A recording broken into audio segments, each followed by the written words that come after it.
하나님의 말씀을 보겠습니다. 구약 성경입니다. 사무엘상 말씀입니다. 461페이지에 있습니다. 461페이지 사무엘상 31장입니다.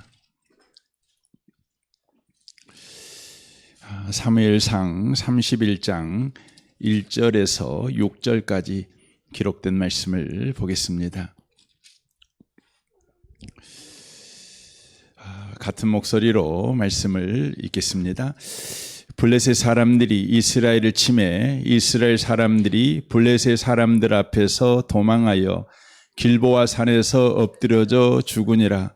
블레셋 사람들이 사울과 그의 아들들을 추격하여 사울의 아들 요나단과 아비나답과 죽이니라. 사울이 패전함에 활 쏘는 자가 따라잡으니 사울이 그 활 쏘는 자에게 중상을 입은지라. 그가 무기를 든 자에게 이르되 내 칼을 빼라. 그곳으로 나를 찌르라. 할례 받지 않는 자들이 와서 나를 찌르고 모욕할까 두려워하노라 하나 무기를 든 자가 심히 두려워하여 감히 행하지 아니하는지라. 이에 사울이 자기 칼을 뽑아서 그 위에 엎드려지매 무기를 든 자가 사울이 죽음을 보고 자기도 자기 칼 위에 엎드려져 그와 함께 죽으니라. 사울과 그의 세 아들과 무기를 든 자와 그의 모든 사람이 다 그날에 함께 죽었더라. 아멘. 아멘. 이 밤에 함께 예배하는 모든 분들 가운데 이 말씀의 축복이 함께 하시기를 주님의 이름으로 축원합니다. 오늘은 사무엘상 마지막 31장 말씀을 나누겠습니다. 우리 성경은 편의상 사무엘상과 사무엘하로 이렇게 나누어져 있지만 원래는 한 권의 책입니다. 사무엘서로 그렇게 쓰여진 책인데 편의상 이렇게 사무엘상과 사무엘하로 그렇게 나누어져 있습니다. 어쨌든지 오늘 사무엘상 마지막 장인 31장을 나누기를 원합니다. 오늘 본문은 사울의 비극적인 만료를 보여주고 있습니다. 그의 아들인 요나단과 그의 두 아들도 죽고 그의 채찍근 장군들도 용사들도 다 죽습니다. 그리고 마지막으로 사울 자신도 죽습니다. 이렇게 사울의 시대가 막을 내리고 이제 다윗의 시대가 이제 열리게 되는 것입니다. 그런데 우리가 이 사무엘서를 읽을 때 조심해야 되는 것이 있습니다. 그것은 이 사무엘서가 두 인물을 중심으로 해서 사무엘상이 이렇게 전개되어 왔는데 바로 사울과 다윗이지요. 그런데 성경은 사울과 다윗의 인물됨을 비교하고 있는 책은 아니라는 것입니다. 그러니까 사울은 나쁜 사람이고 다윗은 좋은 사람이다. 이 이야기를 하고 있는 내용이 아닙니다. 사무엘서를 여러분이 깊게 보시면 하나님께서 버린 자와 하나님 안에 붙들린 자를 계속해서 대조하여 우리에게 전달하고 있는 것을 보게 되어집니다. 그러니까 은혜 밖에 있는 사람과 은혜 안에 있는 사람을 바로 대조하고 있다고 하는 것입니다. 사울과 다윗은 여러모로 보면 닮은 사람들입니다. 둘 다 뛰어난 사람들입니다. 둘 다 용맹한 사람들이었고 둘 다 자기 인생에 대하여 최선을 다하는 삶을 산 사람들입니다. 그러나 둘 다 인생의 벼랑 끝에 서게 되지요. 30장에서는 다윗이 인생의 벼랑 끝에 서게 되지요. 어찌할 수가 없어서 그가 절망하며 우는 처지에 놓인 다윗을 우리가 30장에서 보게 됩니다. 오늘 31장에서는 사울이 벼랑 끝에 서게 되는 것을 보게 되는 것이죠.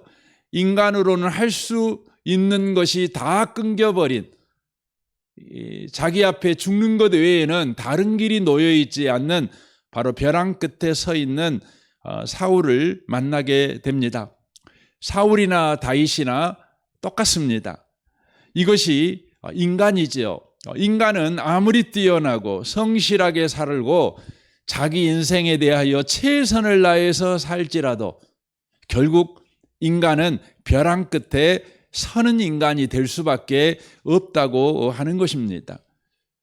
이때에 하나님 안에 있는 사람과 하나님 밖에 있는 사람이 극명하게 바로 차이를 드러내게 된다고 하는 것이죠. 오늘 보면 31장에서 사울이 벼랑 끝에 서게 됩니다. 블레셋과 전쟁을 이제 하게 되어지는데 블레셋에게 대패를 하게 됩니다. 지휘관들이 다 죽어버리고 그를 따르던 군사들도 이제 죽고 흩어지게 되지요. 이제 사울의 군대는 없습니다. 사울 혼자 남은 것이죠. 화살에 맞았습니다. 치명상을 입은 것입니다.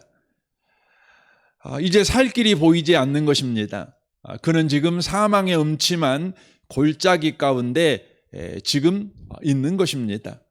그때 사울이 어떻게 합니까? 그 자리에서 하나님께 엎드립니까? 그렇지 않습니다. 그는 자기 칼 위에 엎드리는 자가 됩니다. 이것이 사울의 마지막입니다. 사람이 자살을 한다는 것은 성경에서는 분명히 죄라고 이야기를 합니다. 크게 보면 두 가지 이유 때문에 자살을 하는 것이 죄라고 말합니다. 가장 먼저는 생명의 주인이 하나님이시죠. 그러니까 저와 여러분에게 주어진 생명은 하나님이 잠시 맡긴 것입니다.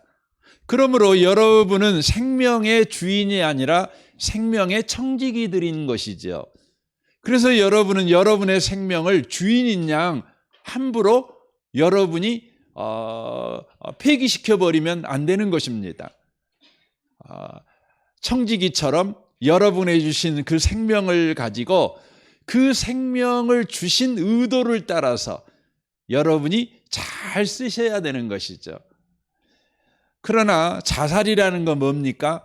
자신이 생명의 청지기가 아니라 생명의 주인인 양, 주인처럼 자기 생명을 바로 결정해버리는 것이죠. 그러니까 이것은 하나님, 곧 생명의 주인이신 하나님의 자리, 하나님의 주권을 침해하는 반역행위가 되는 것입니다. 여러분, 마귀는요, 반역자 아닙니까? 그래서 사람이 반역하기를 원해요, 하나님께. 그 결정적인 행동이 뭡니까? 여러분, 자살입니다. 여러분, 자살은 하나님께 반역하는 것입니다. 하나님의 자리를 바로 앉아서 생명의 청지기가 생명의 주인 노릇을 하는 행위가 뭐냐? 자살이라는 것입니다. 또한 자살이 왜 죄입니까? 그것은요, 자살할 정도면 여러분 죽을 위기에 처해 있다는 거 아닙니까? 어떤 방법이 없는 것입니다. 죽는 길 외에는 자신이 할 수 있는 바로 방법이 없다는 것이죠. 그러니까 자살에 이르기라고 하는 것은 바로 인간의 방법, 인간의 모든 수고, 인간의 모든 능력이 무효화돼 버리는 지경에 놓인 것입니다. 그러면 여러분과 제가 끝난 것입니까? 아니지요. 인생은 내 능력이 끝나면 끝나는 게 아닙니다. 내 방법이 끝나면 끝나는 게 인생이 아닙니다. 인생은요, 하나님께서 함께 하십니다. 그러니까 내 방법이 끝나면 자살해 버려야 되느냐? 아닙니다. 자살하면 안 돼요. 왜 자살이 죄입니까? 죽음의 위기에서 내 방법이 끝나고 내 능력이 끝나고 내 몸부림이 끝나버린 그 지점에서 바로 하나님이 무슨 일을 하시는가를 우리는 봐야 돼요. 봐야 돼요. 그런데 하나님이 무슨 일을 하는가를 기다리지 않고 성급하게 내 인생은 이걸로 끝이야 라고 자기 인생을 함부로 끝내버린 것입니다. 자살하면요, 하나님이 하실 일을 여러분과 제가 볼 수가 없는 것입니다. 마귀는 오늘 또 하나님이 하시는 구원의 일을 우리로 못 보게 합니다. 그리고 저와 여러분이 죄 가운데 그냥 죽고 도둑질 당하고 망해버리는 인생, 마귀와 같이 영원한 지옥불에 들어가는 인생 되기를 원하는 것이죠. 하나님은 그렇지 않지요. 하나님은 저와 여러분이 하나님이 하신 일을 보기를 원하십니다. 그러므로 사랑하는 성도 여러분, 아무리 힘들고요, 아무리 여러분이 할 수 있는 모든 것이 끝났을지라도 이제요, 여러분과 제가 끝까지 살아남아야 돼요. 왜요? 하나님이 하신 일을 봐야 되니까. 그런데 자살은 하나님이 하신 일을 여러분 외면해 버린 거예요. 그래서 여러분 자살이 죄가 되어진다고 하는 것입니다. 인간적으로 생각하면 자살하는 사람들은 모두 다 나름의 이유가 있었겠지요. 사울도 자살을 선택한 이유가 있었습니다. 표면적인 이유가 있었죠. 그러나 그 내면을 보면 더 중요한 영적 이유가 있었습니다. 표면적 이유가 오늘 본문 4절에 기록이 되어 있습니다. 그가 무기를 든 자에게 이르되 내 칼을 빼어 그것으로 나를 찌르라. 할례받지 않는 자들이 와서 나를 찌르고 모욕할까 두려워하노라 라고 말하고 있습니다. 사울이 자살을 선택한 표면적 이유는 뭐냐면 바로 이방 사람들인 블레셋에게 붙잡혀 가지고 모욕을 당할 것에 대한 두려움 때문에, 왕으로서 체면과 존엄이 무너질 것 같은 두려움 때문에 더 이상 창피를 당하고 싶지 않는 것입니다. 더 이상 수치를 당하고 싶지 않는 것이죠. 그래서 그가 자살했습니다. 여러분, 보통 세상 사람들이 그렇죠. 내가 살면 더 수치스러운 인생이 될 거라는 그런 두려움이 있지요. 그래서 내가 여기서 끝내버려야 되겠다. 내가 산다면 더 수치스러운 인생이 될 것이고, 더 못난 인생이 될 것이고, 더 절망적인 인생이 될 것이고, 더 비참한 인생이 될 것이다. 이것에 대한 두려움 때문에 자살을 선택하지요. 사울이 그랬다는 것입니다. 그러나 이것은 표면적인 이유입니다. 본질적인 이유가 있습니다. 바로 영적인 이유가 있습니다. 왜 사울은 자살을 했을까요? 그 이유는 자기 인생을요, 자기가 붙들고 있었기 때문에 그렇습니다. 사울은 왕이 되었지요. 그는 그 왕의 자리를 지키기 위해서 급급한 인생을 살았습니다. 무슨 말입니까? 사울은 자신의 왕의 자리를 자신이 지키는 일에 그는 열심을 가진 사람이었다는 것입니다.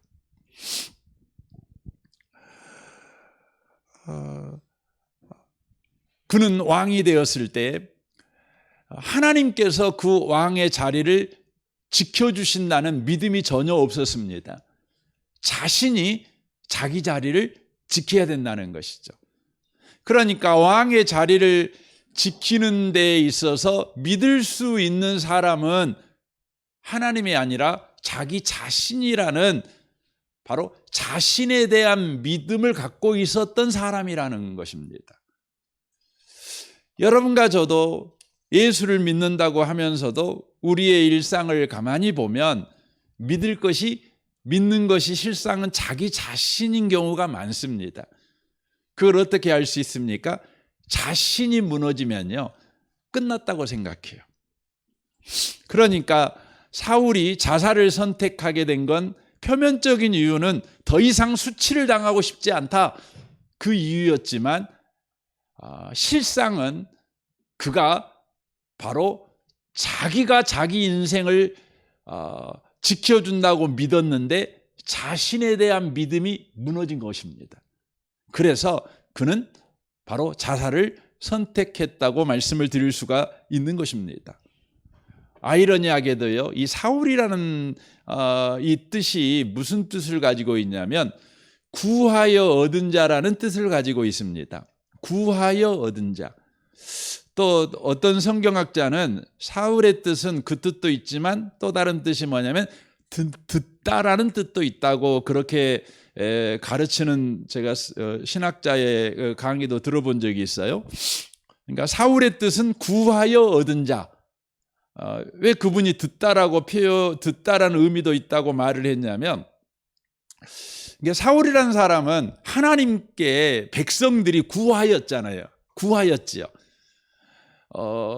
하나님, 우리도 보이는 왕 주세요. 우리도 사람 왕이었으면 좋겠습니다. 이방 나라 왕처럼 우리도 왕 주세요 하고 고집을 피웠잖아요. 그러니까 하나님께서 백성들이 구하는 것을 마지못해서 허락을 해주게 됩니다. 참 묘하게 사울의 이름이 뜻이 구하여 얻은 자라는 뜻이 되는 것이죠. 그런데 정작 사울은요, 하나님께 구하지 않았어요. 왕의 역할을 하면서 하나님께 지혜를 구하거나 능력을 구하거나 보호하심을 구하거나 공급하심을 구하거나 또 인도하심을 구하는 왕이 아니었습니다. 이것이 사울의 비극입니다. 사울의 비극은 모든 살 소망이 끊어진 벼랑 끝에 몰린 것이 그의 비극이 아니라 그 상황에서 하나님께 구하지 않았다는 거예요. 아니, 하나님께 구할 생각을 전혀 하지 않고 자기 자신에게 자기를 구해달라고 요구했다는 거예요.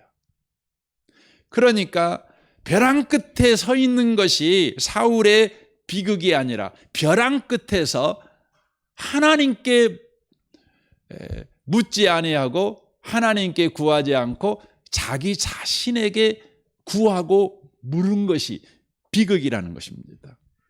우리도 마찬가지입니다. 우리의 비극은 뭘까요? 여러분이 요즘 힘든 상황을 만났기 때문에 그렇습니까?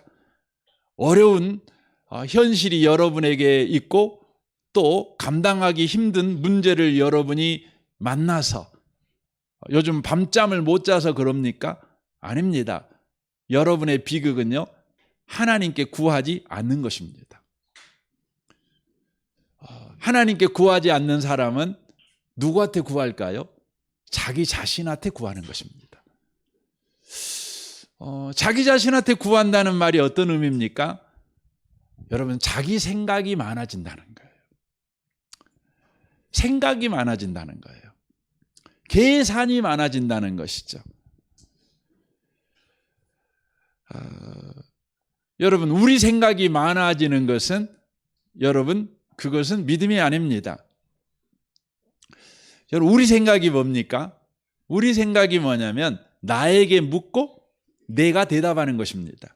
소위 자문자답하는 것이죠. 이것이 뭡니까? 염려입니다. 여러분, 자문자답이 염려입니다.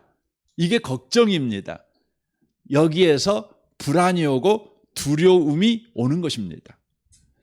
여러분, 성도는 누굽니까? 성도는 자문자답하는 사람이 아닙니다. 사울은 자문자답한 사람입니다. 그 벼랑 끝에 몰렸을 때 자기 자신한테 물어보는 거지요.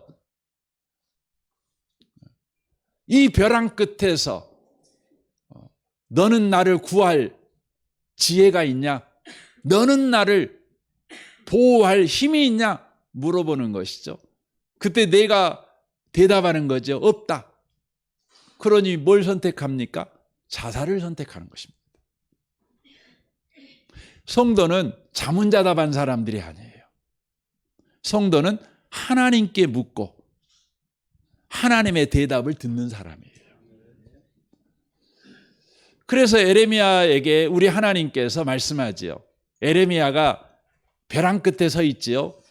더 에레미야서 말씀을 가지고 말하면 그는요, 사방에 우겨쌈을 당한 현실 가운데 있었던 사람입니다.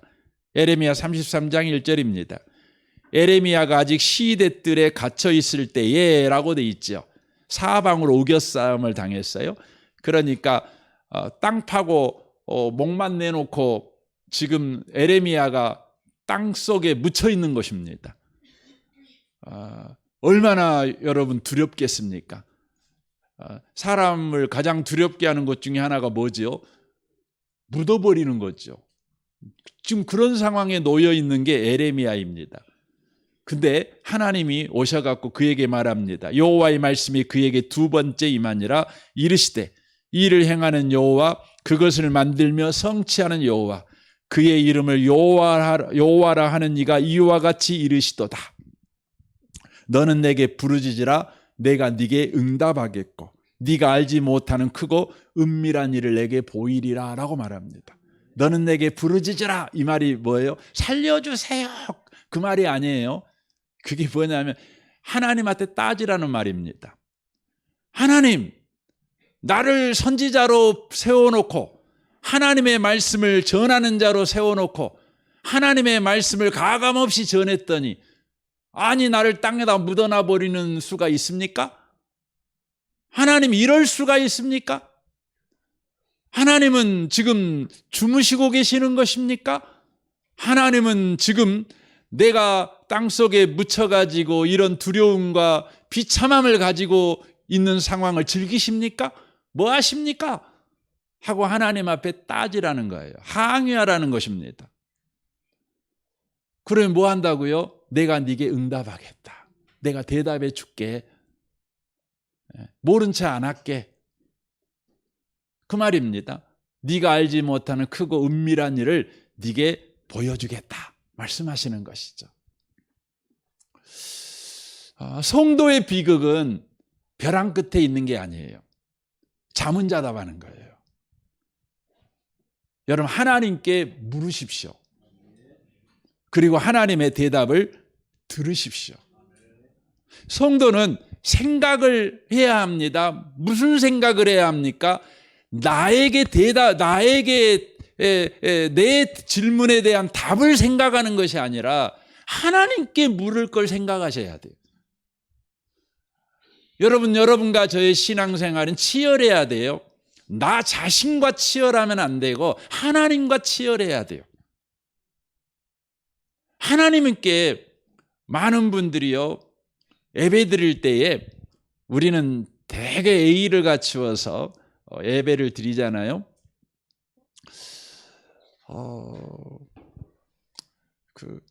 우리의 심리 가운데 그게 있지요. 하나님 앞에 잘 보여야 된다는 거잖아요. 왜 잘 보여야 된다고 생각을 합니까? 그 이유는 뭐냐면 하나님이 심판자시니까. 그래서 하나님 앞에 잘 보이려고 우리는 애를 쓰거든요. 여러분 하나님은요, 우리가 잘 보이기를 원하지 않아요. 하나님은 우리가 어떠기를 원해요? 하나님을 아버지로 알고 우리의 상한 심령을 토하기를 원하셔요. 하나님께 우리가 상처받았다고 생각하는 경우가 많잖아요. 하나님이 하신 일이 여러분 이해가 잘 되십니까? 선뜻 아멘 그렇게 됩니까? 여러분 의문도 많고 화날 때도 많고 도무지 이해 안 될 때가 많잖아요. 우리의 IQ로는요 도무지 하나님이 하신 일 이해가 안 돼. 어떻게 저럴 수가 있을까? 우리는 뭐 하는 겁니까? 그 마음을 가지고 하나님 앞에 질문하는 거예요. 다윗이 이 하나님과 관계를 가졌어요. 여러분 성경을 보면 하나님과 그의 아들을 아는 것이 영생이라고 되어 있어요. 여러분 안다는 게 뭐죠?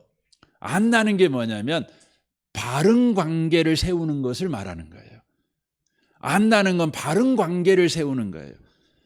그러니까 하나님이 누구시고 나는 그분에게 누군가를 알고 행동하는 거예요. 이게 아는 거예요.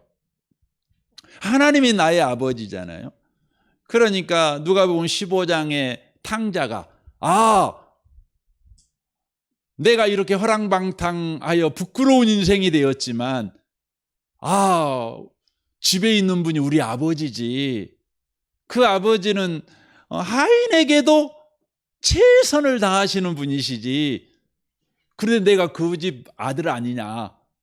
그러니 나 갈래. 나 돌아갈래 하고 돌아가는 겁니다.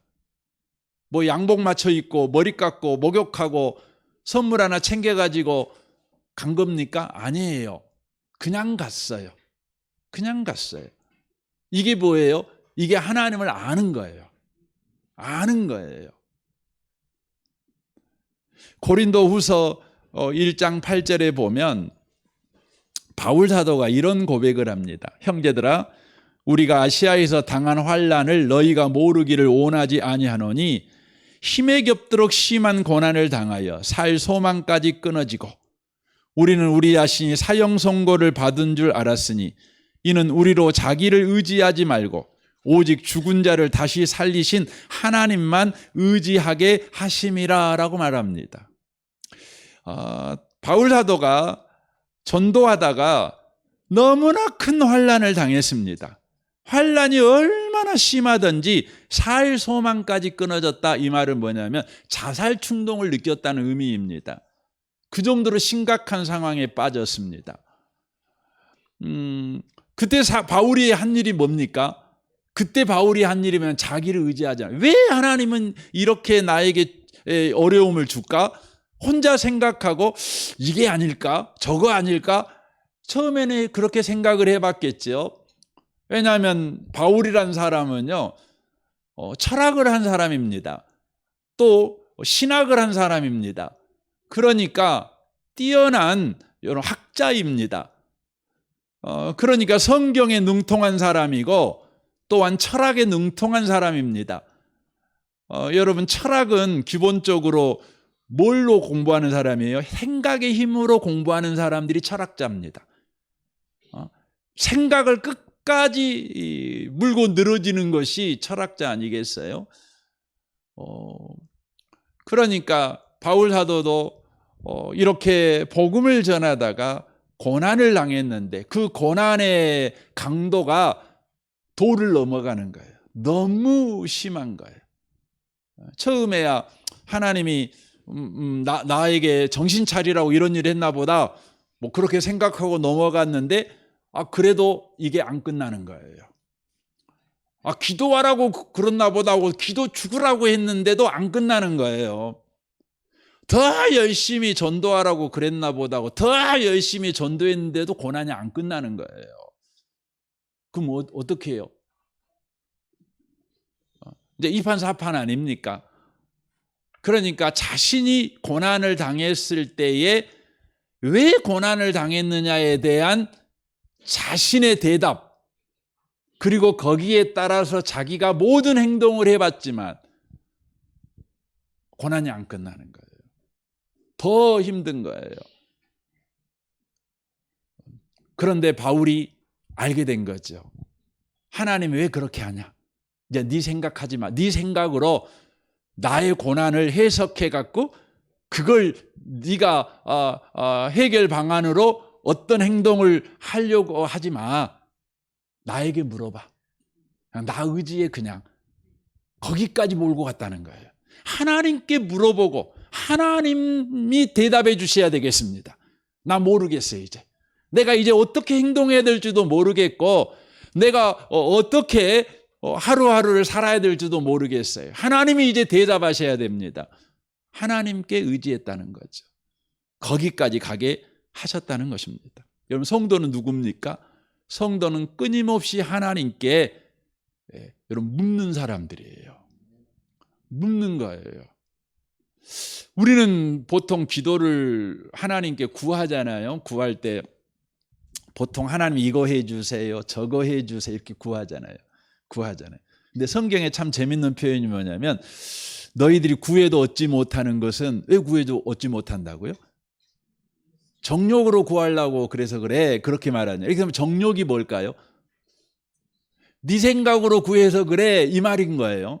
그러니까 우리가 구하잖아요. 근데 대부분 왜 구합니까? 내가 이 상황에 대한 생각을 해서 이렇게 구하면 되겠구나 하고 구한 거잖아요. 그게 정욕으로 구한 거예요. 내가 생각할 때 이게 최선의 방법이다.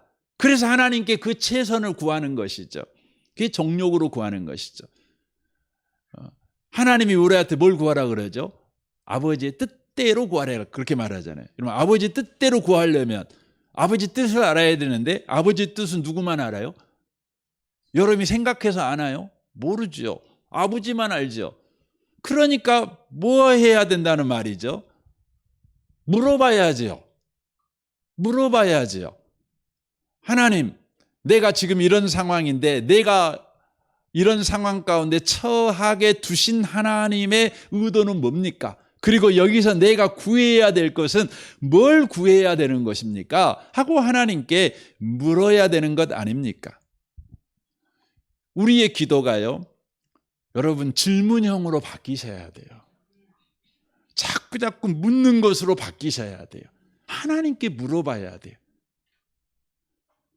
여러분, 그래서 성경에 보면요, 모세가 이제 전면에 등장하는 성경이 출애굽기인데 이제 그가 전면에 등장할 때 나이가 몇 살이었어요? 80살이었잖아요. 80살 때 전면에 등장합니다.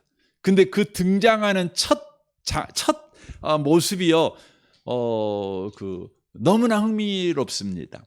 호렙산에서 이제 떨기나무 불이 났지만 떨기나무가 안 타는 걸 보고 이제 가잖아요. 이제 하나님이 이제 모세에게 이제 말을 걸잖아요. 그리고는 뭐라고 그럽니까? 애굽에서 고난받은 내 종을 네가 가서 내가 저들을 건져낼 거야. 여기까지는 좋았는데 그 다음 말이 모세를 뜨악하게 만들죠. 내가 구할 건데 네가 가서 구해, 이렇게 되는 거죠. 그러니까 모세가 뭐해요? 그때부터 모세가 지금까지 80년 동안, 이게 40살부터 80살까지 40년 동안 그가 광야 생활을 했잖아요. 그 광야 생활하면서 묵혀놨던 질문을 쏟아내는 거예요. 그 질문이 뭡니까? 하나님, 내가 40살 때에 애굽에서 고난받고 있는 저 백성을 구원해 내려고 내가 정의로운 행동을 할 때는 모른 척 하더니 다 늙어 빠져가지고 이제 죽을 날이나 기다리고 있는 나에게 갑자기 찾아와가지고 젊음도 없지, 따르는 군대도 없지, 리더십도 없지, 아무것도 없는 빈털터리가 되어서 무명의 사람으로 그렇게 양이나 치고 살고 있는 나에게 찾아와가지고 애굽에 있는 내 백성을 건져내라. 하나님, 대체 뭐 하자는 겁니까? 하고 따지기 시작하는 겁니다. 질문하기 시작하는 겁니다. 근데 그 다음이 또 더 놀라워요. 하나님이요, 구구절절 설명을 해줘, 대답해줘. 여러분, 세상에요, 어떤 종교에도요 이런 이야기는 없어요. 신하고 인간하고요 말싸움하는 것 같은. 인간은 하나님 앞에 대들고 따지고, 하나님은 그 따지는 인간에게요 또 친절하게 대답하고, 성질 죽여가면서 대답해주고. 여러분, 세상의 신들은요 따질 수가 없죠.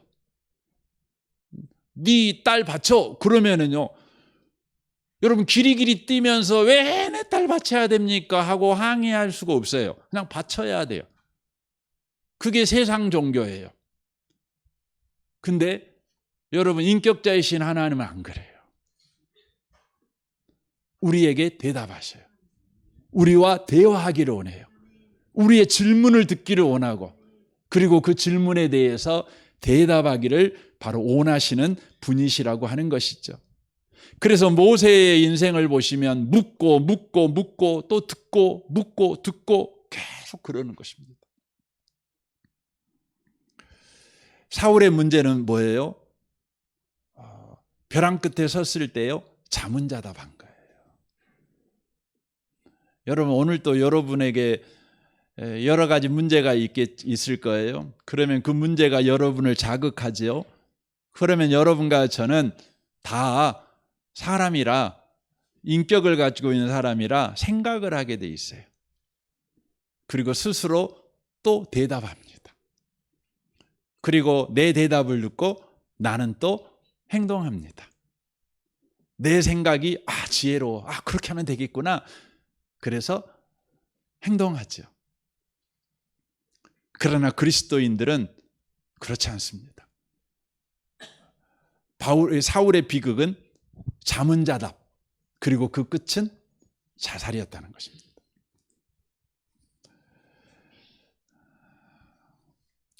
사울이 자살하게 된 또 하나의 이유가 있습니다. 벼랑 끝에 서 있었던 사울이 그렇게 했던 이유가 있는데, 그것은 사울은요, 상처를 붙잡고 행동하는 사람이었어요. 그러니까 사울의 행동 동기를 보면 늘 상처가 있었어요. 사울이 왜 저렇게 말할까? 왜 사울이 저렇게 행동할까? 그 동기를 보면 늘 상처였어요. 상처가 사울로 하여금 말하게 하고 사울로 하여금 행동하게 했다는 것이죠. 그의 상처가 뭡니까? 다윗이 전쟁에 나가서 승리하고 돌아올 때에 백성들이 이렇게 노래하죠. 사울이 죽인 자는 천천히요, 다윗은 만만이로다. 이렇게 노래합니다. 이 말이 사울의 마음에 상처를 냅니다. 큰 상처를 내죠. 그때부터 사울은 다윗을 경계하기 시작합니다. 다윗을 하나님이 보내신 사람으로 보는 것이 아니라 자기 자리를 빼앗을 경쟁자로 보기 시작합니다. 사울에게 난 상처가 그의 눈을 가립니다. 그의 판단을 지배합니다. 그의 상처가 그를 행동하게 합니다. 그래서 상처 때문에 다윗에게 창을 던집니다. 군대를 일으킵니다. 후회도 하고 눈물도 흘리지만 말짱 도루묵입니다. 왜 그렇습니까? 상처는요, 후회만으로 해결되지 않습니다. 상처는 결심만으로 해결되지 않습니다. 결단으로 해결되지 않습니다. 상처는요, 복음을 만나야만 해결됩니다. 아니, 상처는 복음 안에서 재해석되어야 여러분 해결되는 것입니다.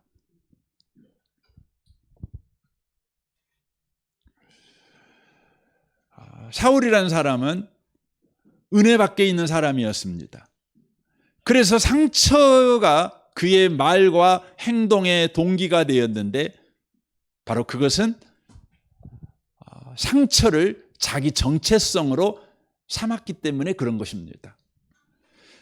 은혜 밖에 있는 사람들은 그렇게 살아간다는 것입니다.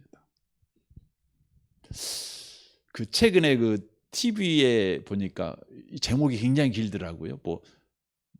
무가치함을 위해서 아무튼 제목이 너무 길어가지고 제가 잘 모르겠어요. 근데 아무튼 무가치함에 대하여 싸우고 산다 인간은 그런 제목이에요. 제가 듬성듬성을 봤는데 거기서 그 여자 주인공이 사람들은 다 감정 덩어리다 이렇게 이제 규정을 해요. 그래서 저 사람은 우울 감정, 저 사람은 분노 감정, 저 사람은 지루의 감정, 아무튼 감정 덩어리다.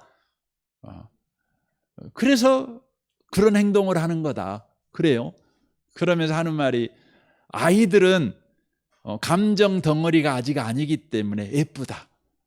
네, 이런 표현을 쓰는 걸 제가 들어봤어요. 참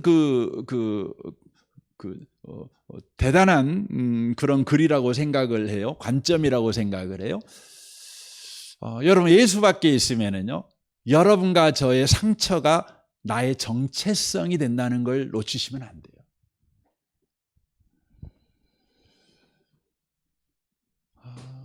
사울은요, 이런 정체성을 가진 거죠. 상처 때문에 나는 다윗보다 못났다는 말을 들은 사람이다 라는 정체성을 가졌어요. 더 나아가 나는 왕이지만 다윗보다 못한 대우를 받는 사람이다 라는 정체성을 갖는 거죠. 더 나아가 나는 다윗 때문에 억울한 사람이다, 이 정체성을 갖는 거죠. 그래서 사울은요, 이 정체성, 상처로 만든 이 정체성에 끌려다니는 것이죠. 여러분들도 한번 생각을 해보세요. 여러분의 말의 동기가 뭡니까? 행동의 동기가 뭡니까? 결정의 동기가 뭡니까? 상처가 혹 아닙니까?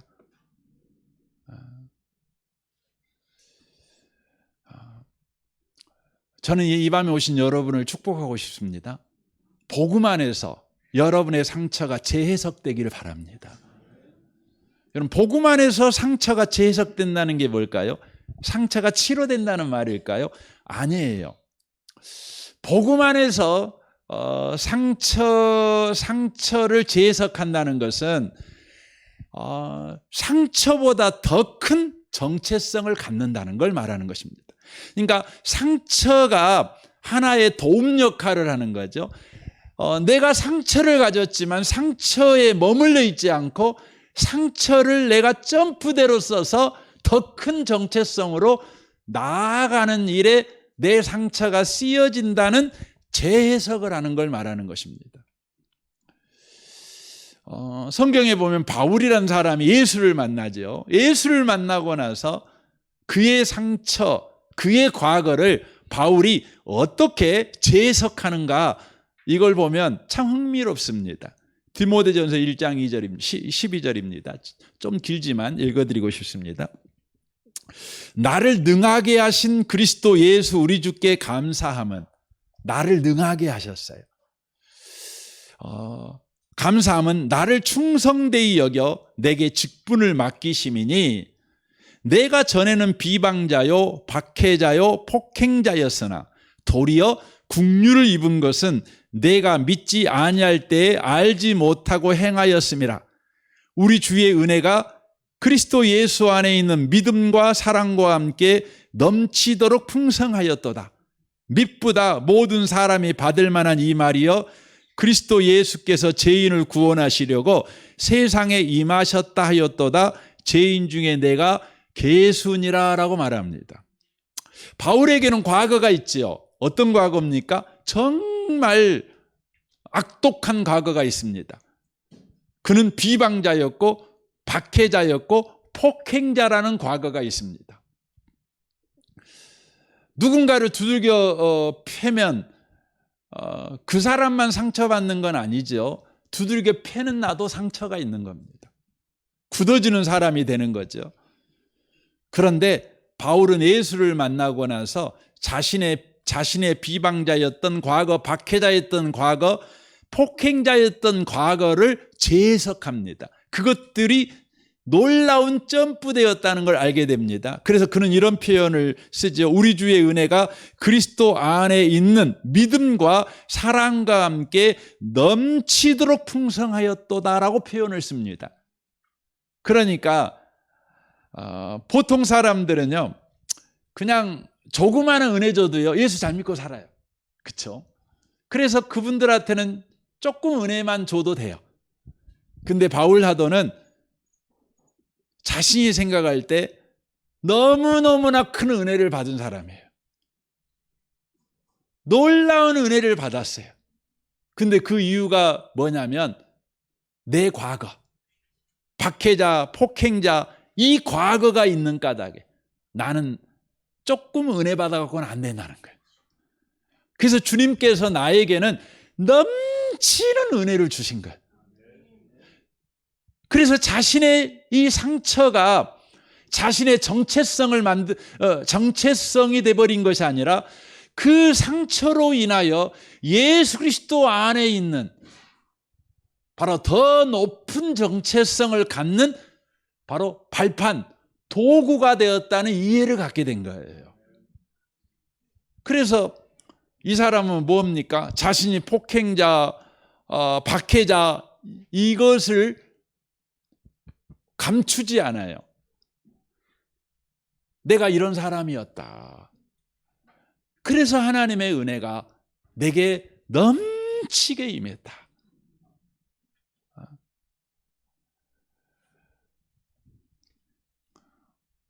성도는 상처가 예수 믿으면 없어지는 사람이 아닙니다.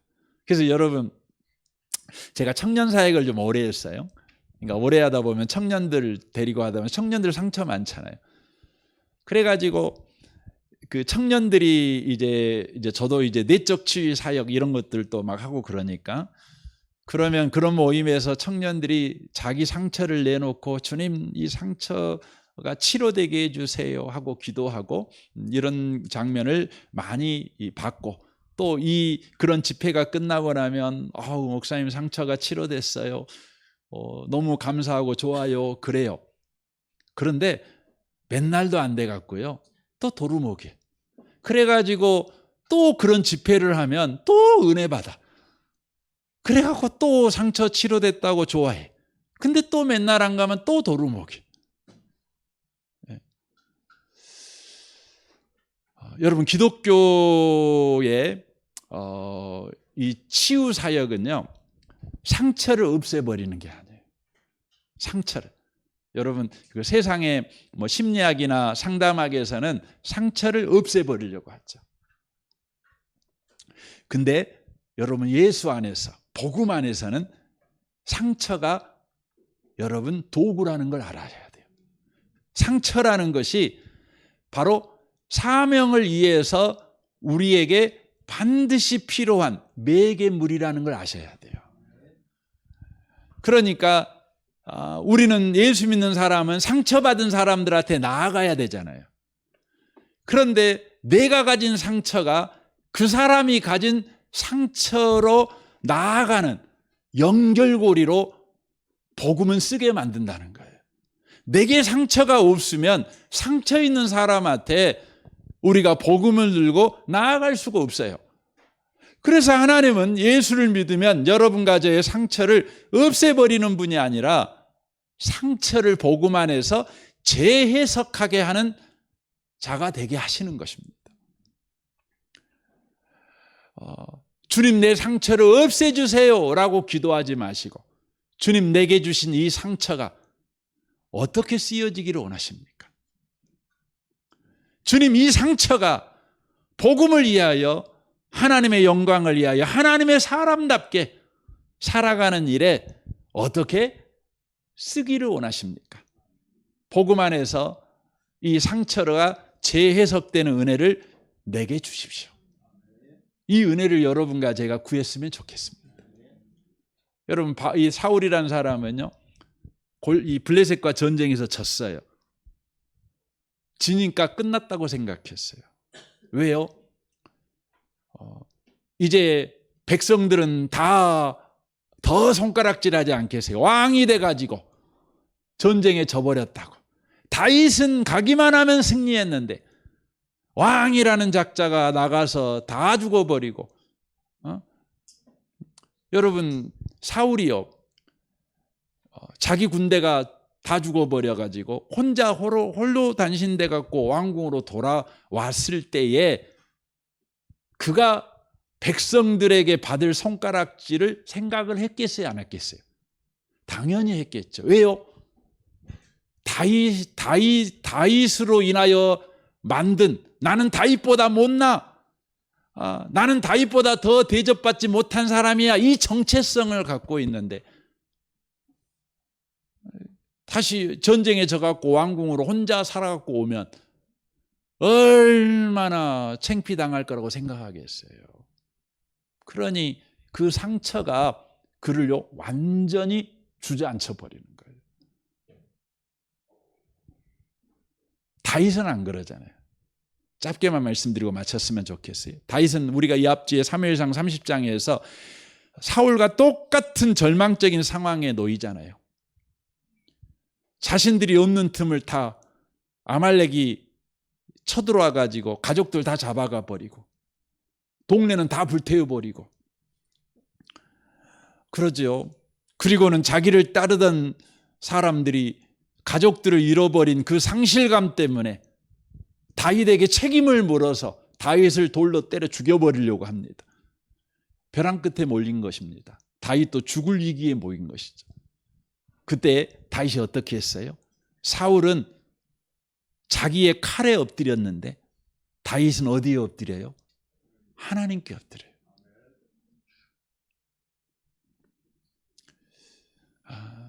사랑하는 성도 여러분, 여러분과 저의 삶에 벼랑 끝이 없다고 말하지 마십시오. 예수 믿으면 벼랑 끝이 없다고 아니 그렇지 않습니다. 있습니다. 왜요? 그것이 비극이 아니니까. 그것이 끝이 아니니까. 우리에게는 하나님이 있으니까. 하나님께 엎드리라고 기회를 주신 것입니다. 하나님 없는 사람은 하나님이 없으니 어디에 엎드려요? 자기 칼에 엎드리죠. 그러나 저와 여러분에게는 하나님이 계십니다. 하나님께 엎드리는 저와 여러분의 생애 되시기를 주님의 이름으로 축원합니다. 아멘. 우리 같이 기도하겠습니다.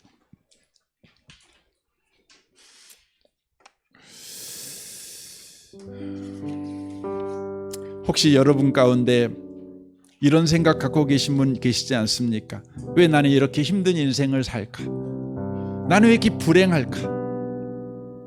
아닙니다. 그것이 불행이 아닙니다. 하나님께 구하지 않는 것이 불행이고 비극인 것입니다. 우리에게는 엎드릴 하나님이 계십니다. 우리 생애는 아직 끝나지 않았습니다.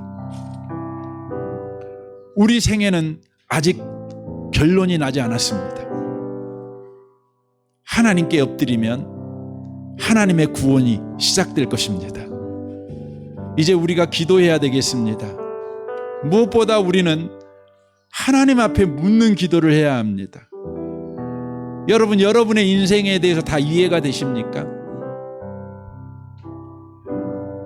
이해가 안 되시죠? 잠은 자다 하지 마십시오. 하나님께 물으십시오. 그리고 하나님의 대답을 기다리십시오. 성경을 읽으십시오. 하나님의 말씀을 들으십시오. 하나님이 대답하실 것입니다. 하나님의 대답이 들릴 것입니다. 거기에 따라 움직이면 우리는 구원에 참여하게 됩니다. 하나님의 큰 일에 참여하게 될 것입니다. 주여, 우리의 남은 인생이 계속해서 그런 신앙의 패턴을 갖게 하여 주옵소서. 우리 같이 이 시간 기도하겠습니다. 오 하나님 아버지, 감사합니다. 이 밤에 구합니다. 우리는 끊임없이 문제 가운데 우리 자신에게서 답을 구합니다. 더 지혜를 구합니다. 잠은 자답합니다. 그러나 주님은 우리에게 요구합니다. 하나님께 물으라고. 하나님은 대답하신 하나님이십니다. 하나님께 항의하라고 합니다. 하나님께 대답을 드립니다. 주님, 우리 인생에